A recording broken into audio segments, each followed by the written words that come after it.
তো গাইস, কেমন আছো তোমরা সবাই? আশা করি সবাই ভালোই আছো। তো কালকে আমার সাথে এমন একটা ঘটনা ঘটছে, মানে রাত্রে ঘুমাইতেই পারিনি।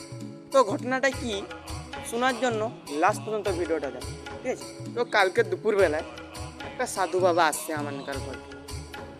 আইসি করি বলে যে ঠাকুরের নামে কিছু দিয়ে দাও। তখন আমি যেই করি সাধুটাকে 10 টাকা দিয়ে দিচ্ছি। তারপর আমি সাধু বাবাটাকে বলিটি যে সাধু বাবা, আমি তো অনেক ভিডিও বানাই ইউটিউবে, কিন্তু আমার একটা ভিডিও ভাইরাল, একটা মন্ত্র কত যাতে ভিডিও ভাইরাল যায়। তখন তো সাধু বাবাটা বলে ও ব্যাপার, তাই না, আমি তো একটা মন্ত্র দিই। কিনা সাধু বাবা আমাকে একটা মন্ত্র দিচ্ছে। তো সেই মন্ত্রটা আমি এখন তোমাকে বলি দিই, দেখবো। Te convocou, talvez cê tá com popô.